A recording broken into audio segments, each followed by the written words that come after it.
Hello and welcome to a new video. একটি গুরুত্বপূর্ণ ভিডিওতে সকলকে স্বাগত জানাই।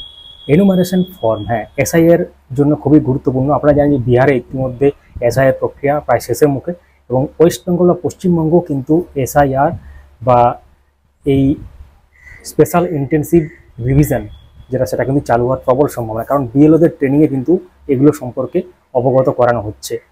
তো আমরা এই ভিডিওতে বিস্তারিতভাবে আপনাদের সাথে শেয়ার করব যে এসআইআর জন্য বা যদি এনুমারেশন ফর্ম এবং তার সাথে যে কী কী ডকুমেন্টগুলো লাগবে, এবং 1987 সালের আগে জন্ম হলে কি হবে, 1987 থেকে 2002-এর মধ্যে জন্ম হলে কি কি লাগবে, 2002 সালের পরে জন্ম হলে কি লাগবে, কার কটা করে ডকুমেন্ট লাগবে, নিজের লাগবে না বাবার লাগবে মায়ের লাগবে, সমস্ত তথ্যটা এক নজরে কিন্তু আপনারা এই ভিডিওর মাধ্যমে জানতে পারবেন। তো দেরি না করে অবশ্যই আপনারা শেষ পর্যন্ত ভিডিওটি দেখতে থাকুন। তো দেরি না করে শুরু করা যাক। অবশ্যই আপনারা চ্যানেলটিকে সাবস্ক্রাইব করে রাখুন। এখানে দেখবেন একটা সাবস্ক্রাইব অপশান আছে, সাবস্ক্রাইব করে রাখুন। যারা ফেসবুক থেকে দেখছেন আমাদের এই পেজটিতে যান এবং সেখানে গিয়ে ফলো করে রাখুন।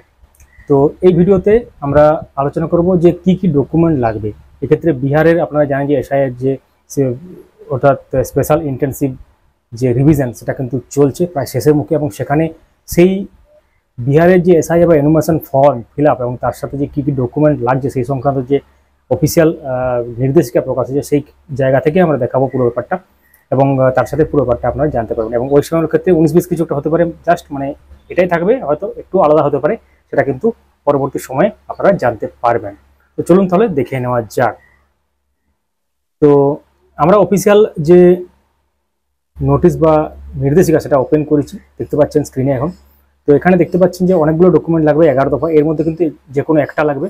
দেখতে পাচ্ছেন এনি আইডেন্টি কার্ড, এবং তার সাথে যে পেনশন পেমেন্ট অর্ডার ইস্যুড, এবং any identity card certificate document issued by India government, এবং birth certificate issued by competent authority. একটা কথা বললে কি, বার্থ সার্টিফিকেট কিন্তু আবশ্যিক নয়, এটা ছাড়াও কিন্তু অন্য দিতে পারেন। এই 11টার মধ্যে যে কোনো একটা হলেই হবে।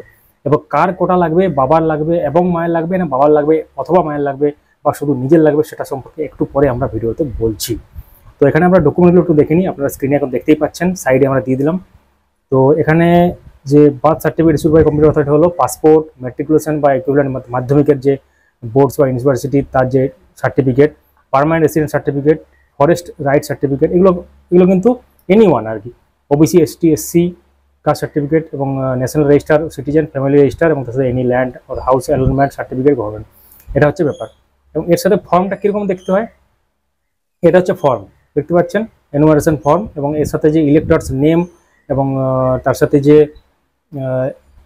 Electors name, epic address pre printed, এটা কিন্তু থাকবে। এবং তার সাথে যে সিরিয়াল নাম্বার, পার্ট নাম্বার, এবং যেটা দেখতে পাচ্ছেন এটা কিন্তু থাকবে। এবং ওল্ড ফটো যেটা আগে থেকে প্রিন্ট করে থাকবে, কারেন্ট ফটো কিন্তু পেস্ট করতে হবে। Date of birth, Aadhaar number, mobile number, এবং আপনারা জানেন যে আধার নম্বর এখানে অপশনাল দেওয়া আছে, যদিও এটা নিয়ে মামলা আছে, সেটা কিন্তু ফাইনাল জাজমেন্ট আসেনি। যে একটা জিনিস আপনাদের মাথায় রাখতে হবে, আধার কার্ড বা ভোটার কার্ড হোক, সেটা কিন্তু আপনাদের পরিচয়পত্র, নাগরিকত্বের কিন্তু প্রমাণ নয়। এমনটা নয় যে আধার ভোটার থাকলেই আপনাদের কোনো ফর্ম ফিল আপ করতে হবে না, এমনটা। এনুমারেশন ফর্ম কিন্তু সবাইকে ফিল আপ করতে হবে, তার সাথে এনি ওয়ান ডকুমেন্ট 11টার মধ্যে। তো তার সাথে মাদার্স নেম, এপিক নম্বর, স্পাউস নেম, এবং এপিক নম্বর, এবং এখানে গুরুত্বপূর্ণ ভাইটাল ব্যাপার। তো কী কী ডকুমেন্ট লাগবে, যদি আপনার জন্ম 1/7/1987 আগে হয় তাহলে কিন্তু আপনার নিজের ডকুমেন্ট লাগবে, যেটা লিস্টে 11টার মধ্যে দেওয়া আছে, যেটা ডেট অফ বার্থের ওরা প্লেস অফ বার্থের কিন্তু প্রুফ হিসাবে আর কি। এবং আপনার জন্ম যদি 1/7/1987 থেকে 2/12/2002 হয়, বা এই ডেটটা কিন্তু 2002 কেন বললাম, কারণ ওয়েস্ট বেঙ্গলের ক্ষেত্রে লাস্ট এসআই হয়েছিল 2002 সালে, এবং এটা কিন্তু বিহারের ক্ষেত্রে 2004 যেহেতু, সেই জন্য বিহারের ক্ষেত্রে এখানে 4 আছে। তো আপনার জন্ম যদি 1987 থেকে 2002-এর মধ্যে হয় তাহলে আপনার নিজের ডকুমেন্ট লাগবে 11টার মধ্যে, এবং তার সাথে আপনার বাবার বা মায়ের যে কোনো একটা ডকুমেন্ট লাগবে ওই 11টা থেকে, মানে আপনার নিজের ডকুমেন্ট এবং তার সাথে আপনার বাবার অথবা মায়ের।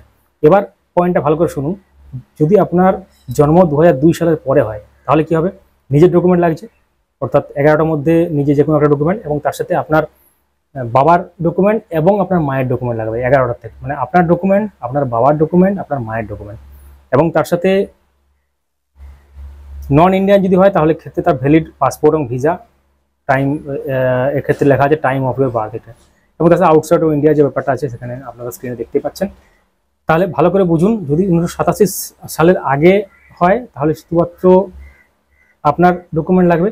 এক্ষেত্রে কিন্তু আপনার যদি 2002-এ নাম থাকে তাহলে কিন্তু কোনো ডকুমেন্ট লাগার সম্ভাবনা নেই, এটা কিন্তু বারবার আমরা বলছি, আগের ভিডিওতে বলেছি। এবং যদি লিস্টে নাম না থাকে তাহলে কিন্তু ডকুমেন্টগুলো লাগবে। সেটা ওয়েস্ট বেঙ্গলের ক্ষেত্রে নতুন কোনো নিয়ম হলে সেটা কিন্তু আবার জানানো হবে, আমরা সেটা অবগত করাবো আপনাদের এবং পুরো ব্যাপারটা তুলে ধরবো। তো এখন প্রশ্ন হচ্ছে, যেটা বললাম 1987 সালের আগে যদি জন্ম হয় তাহলে আপনার নিজের ডকুমেন্ট 11টার মধ্যে, যদি 1987 থেকে 2002-এর মধ্যে জন্ম হয় আপনার, তাহলে আপনার নিজের ডকুমেন্ট এবং আপনার মায়ের অথবা বাবার ডকুমেন্ট। এবং 2002 সালের পরে জন্ম হলে আপনার ডকুমেন্ট, আপনার মায়ের ডকুমেন্ট, আপনার বাবার ডকুমেন্ট, 3 রকম ডকুমেন্ট। এবং তার সাথে নন ইন্ডিয়ান বা আউটসাইড অফ ইন্ডিয়া যদি হয় সেটা, তাহলে কিন্তু এক্ষেত্রে যদি মানে ইন্ডিয়ার বাইরে জন্মগ্রহণ করেছেন তাহলে সেক্ষেত্রে কিন্তু proof of birth registration issued by Indian on mission abroad, এক্ষেত্রে এটা কিন্তু লেখা আছে। তাহলে কি কি ডকুমেন্ট লাগবে, কাদের লাগবে নির্দিষ্ট সময়ের মধ্যে, সেগুলো পুরোটা আপনারা জানতে পারলেন। এবং যে এনুমারেশন ফর্ম সেটা কিন্তু যেমন আপনারা স্ক্রিনে দেখতে পাচ্ছেন এরকমই দেখতে হবে, একটু হয়তো আলাদা হতে পারে, সেটা আলাদা ব্যাপার, কিন্তু মানে সম্ভাবনা একই রকম হওয়ার সম্ভাবনা আছে আর কি, প্রায় 100% সম্ভাবনা। এবং তার সাথে যে যে ডকুমেন্টগুলো লাগবে সেগুলো আপনারা দেখতে পেলেন। বিএলও আপনার বাড়ি বাড়ি আসবে এবং তার সাথে আপনারা চাইলে কিন্তু অনলাইনেও ফর্ম ফিল আপ করতে পারবেন। কীভাবে করবেন আমরা আগের ভিডিওতে আলোচনা করেছি, আমরা একটা প্লেলিস্ট করে দেবো, সেখানে এসআইআর বা সংক্রান্ত যে নাম দিয়ে করে দেবো, সেখানে পরিষ্কারভাবে আপনারা জানতে পারবেন। তো আরেকটা কথা বলে রাখি, যদি আপনারা অনলাইনে ভোটার কার্ড ডাউনলোড করতে চান তার প্রসেস আপনারা আমাদের চ্যানেলে আছে অ্যাকচুয়ালি আর কি, ভিডিও সেকশনে আমরা দিয়ে দিয়েছি। তো পুরো ব্যাপারটা আপনারা কিন্তু জানতে পারবেন। তো অবশ্যই কমেন্টে আমরা লিঙ্ক দিয়ে দেবো, তার সাথে ডেসক্রিপশনেও আমরা দিয়ে দেবো। যারা ফেসবুক থেকে ভিডিওটি দেখছেন আমাদের পেজটিকে ফলো করে রাখুন, কারণ উল্লেখযোগ্য আপডেটগুলো তাছাড়া কিন্তু মিস করে যেতে পারেন। যারা ইউটিউব থেকে দেখছেন আমাদের পেজ সাবস্ক্রাইব করে রাখুন এই চ্যানেলটিকে, এবং পাশে থাকা বেল আইকন প্রেস করে অল করে দেবেন। ভিডিওটি লাইক করুন, সবার সাথে শেয়ার করতে ভুলবেন না। এবং যারা আগের ভিডিওগুলো দেখেননি অবশ্যই দেখবেন, এবং কোনো প্রশ্ন থাকলে অবশ্যই কমেন্ট করতে পারেন। আপনারা এই এসআইআর নিয়ে কী মনে করেন? ওয়েস্ট বেঙ্গলে কি এসআইআর চালু হতে পারে, না এসআইআর ওয়েস্ট বেঙ্গল হবে না? আমরা তো মনে করছি ওয়েস্ট বেঙ্গলে এসআই হওয়ার সম্ভাবনা প্রবল, কারণ এক্ষেত্রে বিএলওদের মানে যেটা ট্রেনিং সেটা কিন্তু দেওয়া হচ্ছে। তো এই ভিডিওতে এই পর্যন্তই, ধন্যবাদ দেখার জন্য। আপনাদের যদি কোনো প্রশ্ন থাকে প্রাইমারি, আপার প্রাইমারি, এসএসসি বা ভোটার কার্ড রিলেটেড বা ইসিআই ওয়েবসাইটে কোনো কিছু অসুবিধা হলে বা এসআইআর রিলেটেড সমস্ত ব্যাপারটা কিন্তু আপনারা লিখতে পারেন কমেন্টে, আমরা এক এক করে উত্তর দেওয়ার চেষ্টা করব। ধন্যবাদ।